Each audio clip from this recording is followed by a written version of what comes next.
Hello viewers, in this lecture now we are going to discuss one of the very important aspect of the Constitution of India, that is the fundamental rights.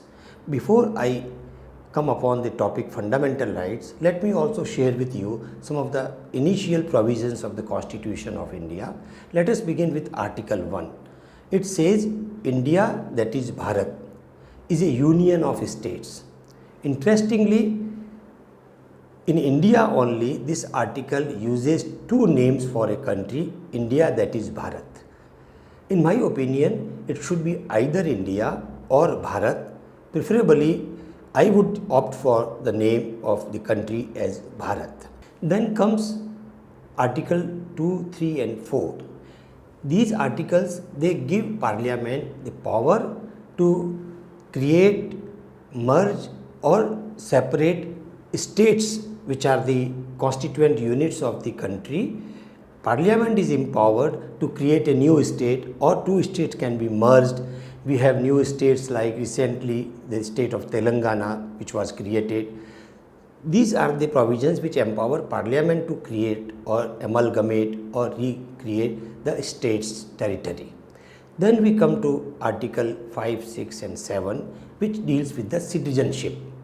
In India, we have a single citizenship because we have a single constitution, unlike USA where there are dual citizenships, the citizen of the USA and the citizens of the respective states. We have single citizenship, and the provisions of citizenships are governed by the Indian Citizenship Act of 1955, which has been amended from time to time. Having given these provisions, now let us come to the fundamental rights.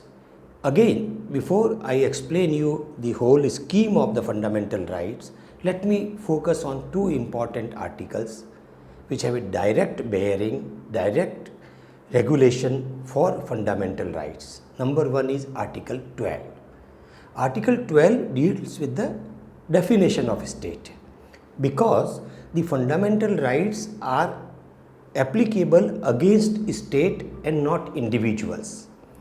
The state is bound constitutionally to protect and safeguard the fundamental rights of the citizen.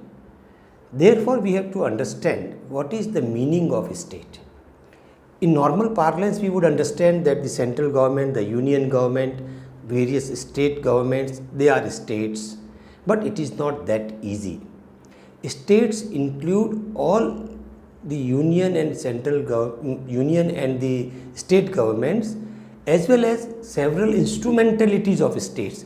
There are public sector corporations, there are educational institutions, there are other bodies which are funded by the state.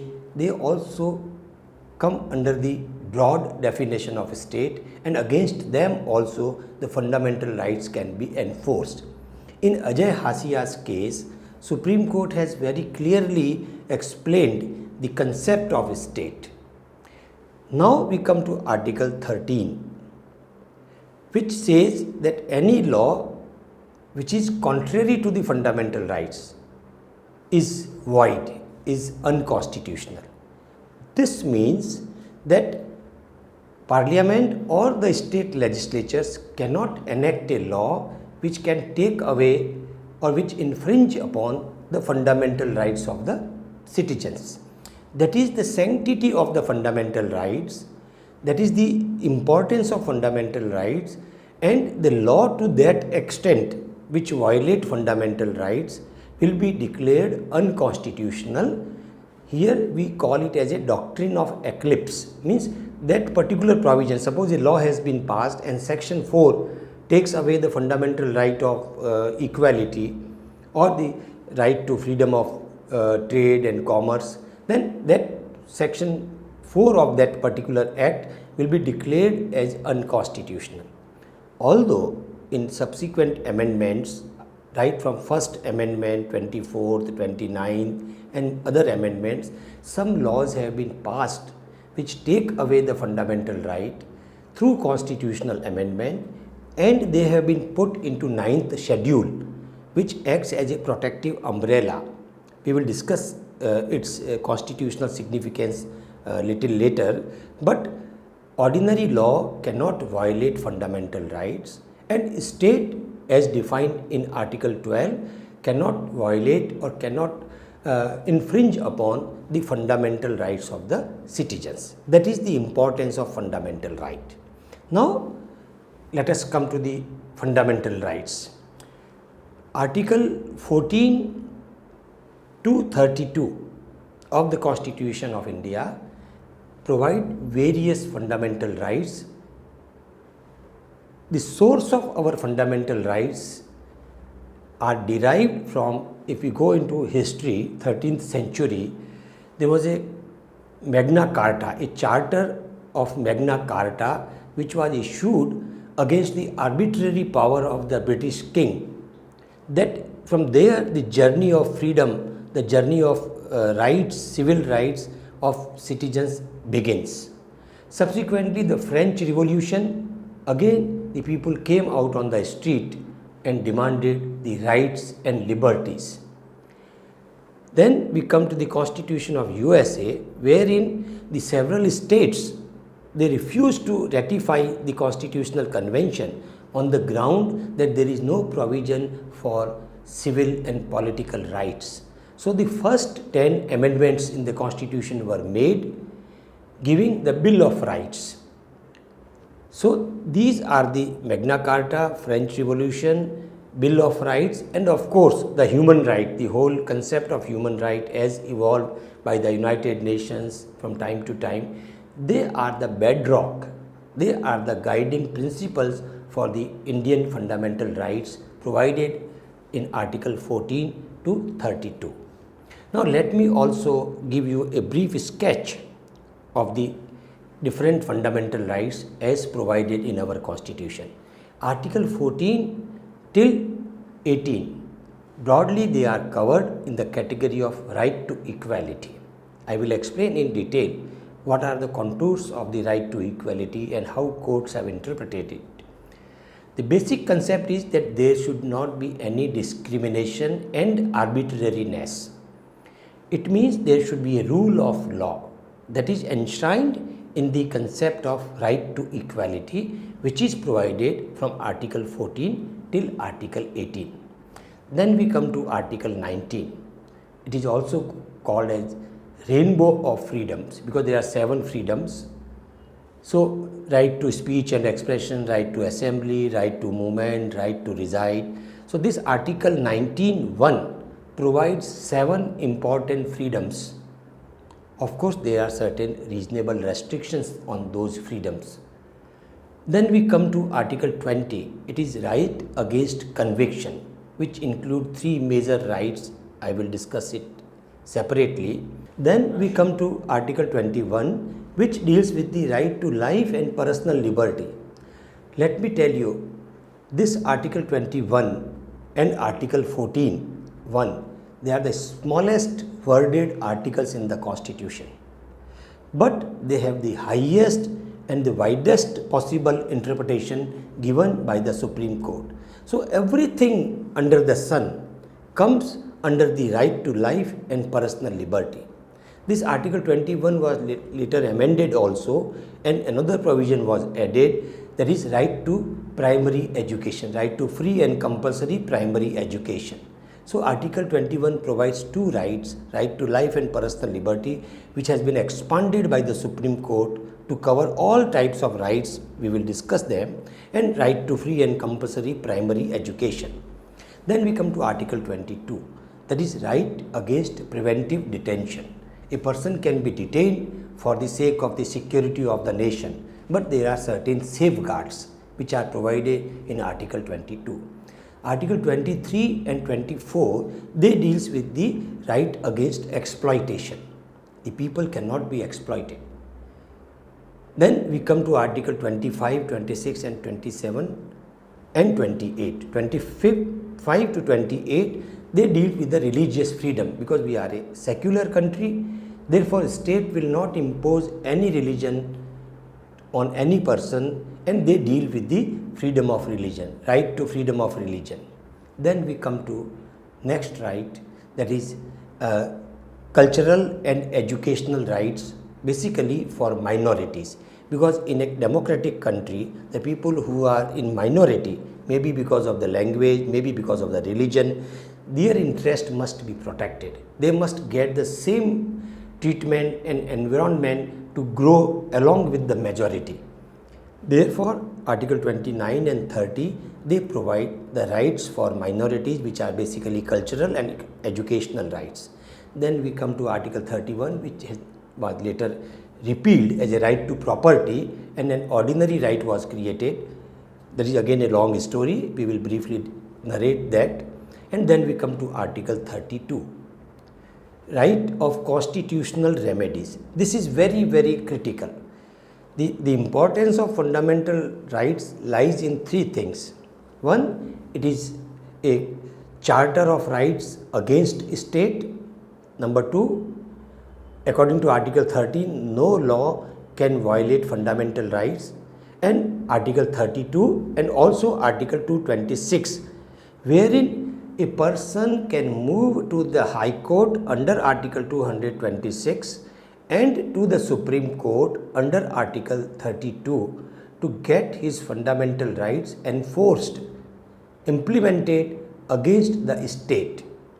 That is the soul and heart and soul of the fundamental rights.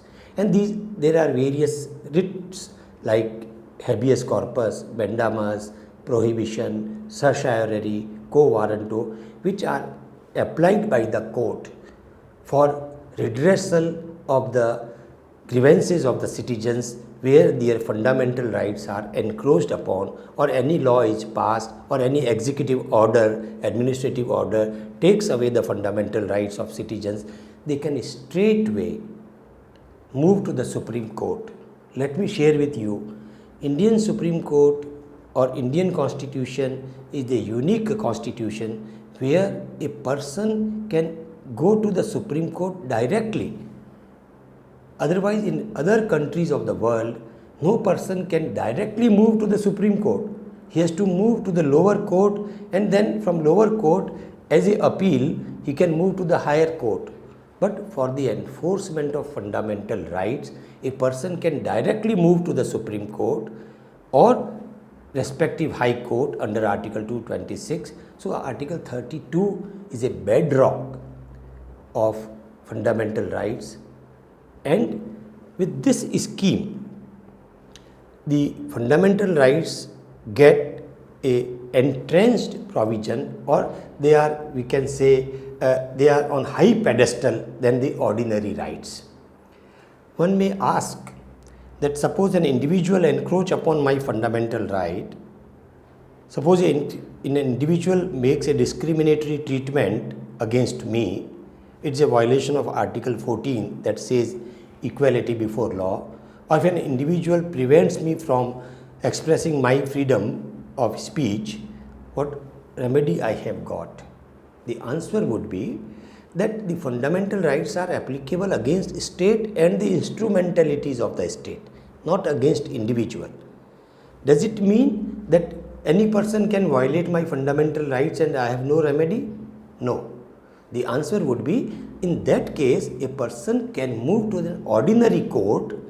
A person can take a remedy, maybe civil remedy. Suppose someone is killed or someone is raped, a criminal case will be filed. So there are remedies for the breach of fundamental rights, but the remedy for breach of fundamental right is available against state. Against individual, an ordinary remedy of filing a criminal FIR or a suit or a proper legal remedy is always available. Now, having just given you an outline of the fundamental rights, what is their significance as they can be enforced directly through the help of Supreme Court? Again, I may share with you before I come to a specific fundamental right, that is Article 14. Now, the Supreme Court in S.P. Gupta's case has evolved a new mechanism, that is public interest litigation. It is also called as social action litigation by learned jurist Professor Upendra Bakshi. but commonly it is known as public interest litigation, what we popularly call as PIL. Any person can move to the Supreme Court for enforcement of the fundamental rights of the deprived or underprivileged class. The court will not ask what is your locus standi, why you have come to the court. It is not a enforced violation of fundamental right of yours. It is a violation of fundamental rights of, say, laborers or street peddlers. Why you have come? No, the court will not ask. So, for the cause of public, the individual person or the NGOs or the groups, the people like MC Mehta, a noted lawyer, he has filed series of cases in Supreme Court for protection of environment. So, this new remedy of public interest litigation is a remarkable technique for enforcement of fundamental rights of the deprived section of the society. Now we come to specific fundamental rights. Let us begin with right to equality as enshrined in Article 14 and subsequently in Article 15, 16, 17 and 18. Article 14, as I said, is the smallest worded article, which says that there shall be equality of law and equal protection of law. Now, these are two terms, equal protection of law and equality before law. Equality before law prohibits discrimination. The state will not make different laws for different categories of people unless there is a reasonable classification. And equal protection of laws is a positive. The state is bound to give equal protection, same level of protection in the law for all citizens. Basically, Article 14 ensure rule of law. In the words of noted international jurist Dicey, the concept of rule of law has been invoked in the Article 14, which says that there shall be equality before law and equal protection of law. But that does not mean, let me also tell you, all these rights which I have just explained briefly, they are not absolute rights. There are reasonable restrictions. No right can be absolute. Right cannot be a liberty or a license to do whatever we want to do. In a society, we have to create a balance.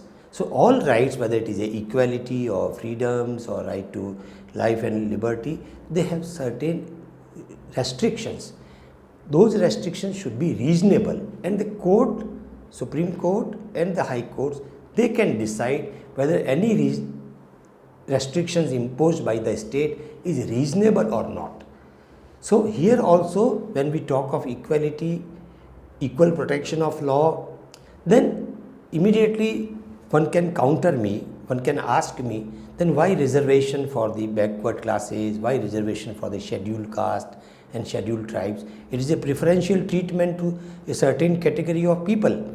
Their jobs are reserved, their admissions are reserved. Even if they have a less number of percentage, qualifying percentage, they are admitted because their seats are reserved, 20%, 30%, like that. Is it not a violation of equality? One can very well ask. The answer would be that this protection, this inequality, which we see as an inequality, is protected under the Constitution in Article 15(3)(4) and 16(3)(4)(5). So basically, the Article 14 says that in equal circumstances, when two persons are equally placed, you cannot have a discrimination. For example, two persons are serving as an administrative officer in the bank. They are of same group, same cadre. The bank cannot say that Mr. X will get 10,000 rupees more and Mr.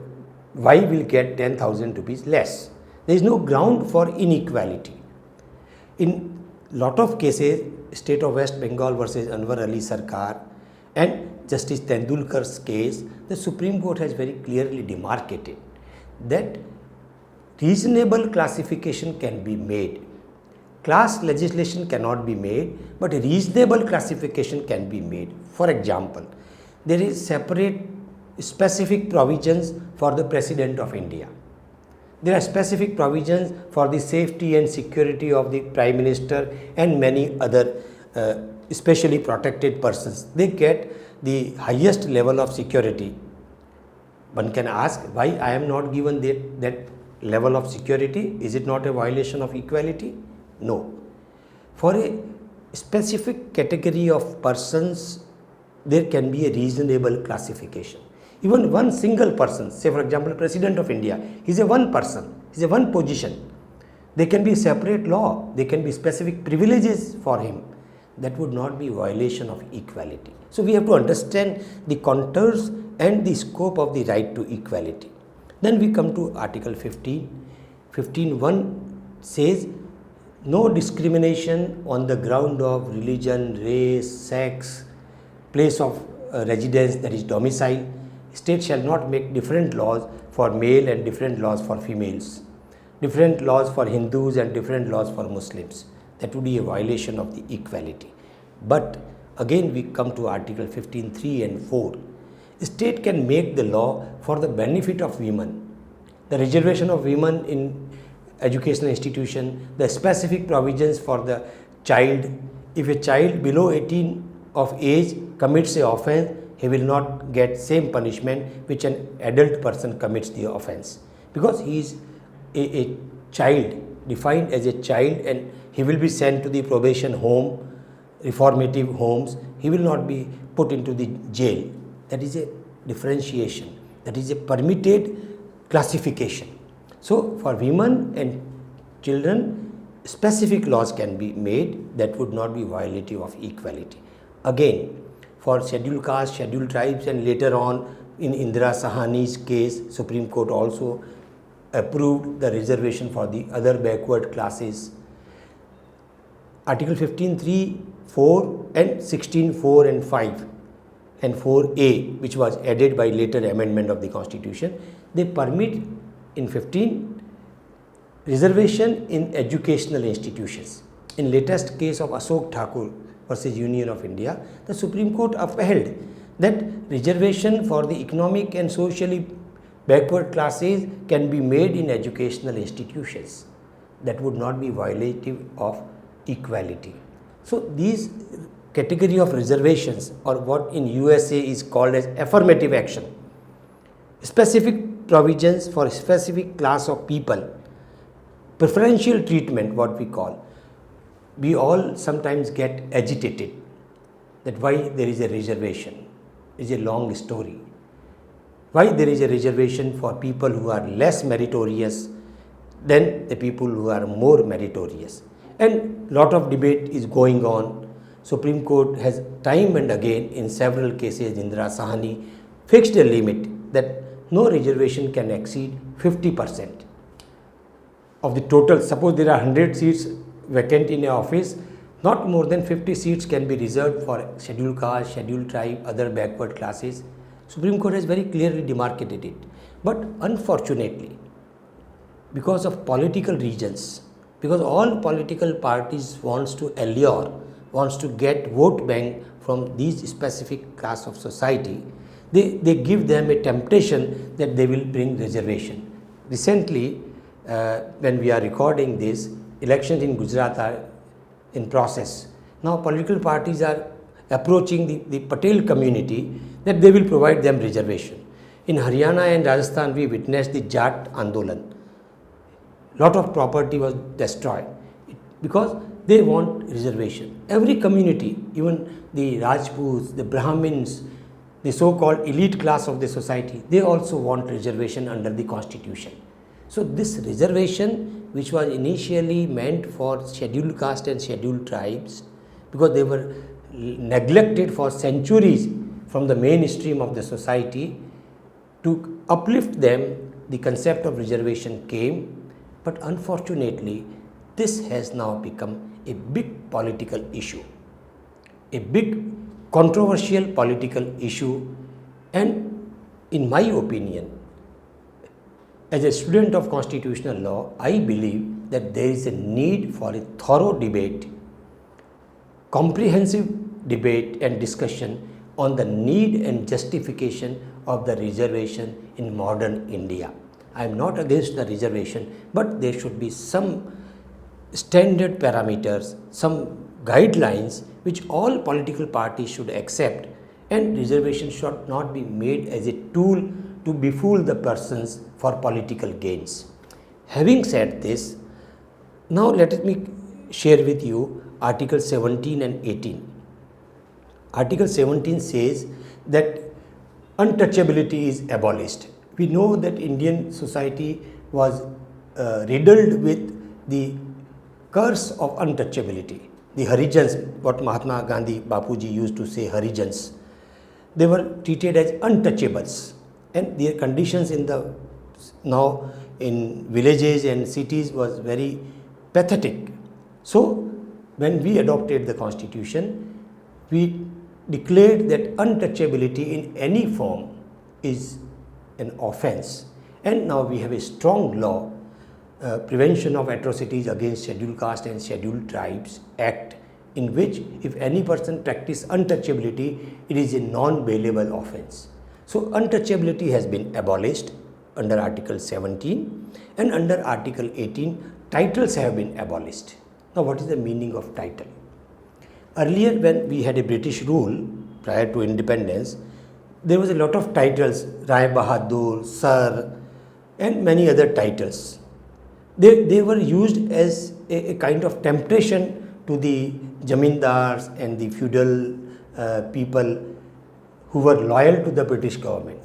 So when we adopted the constitution, we declared that all such type of titles are now abolished.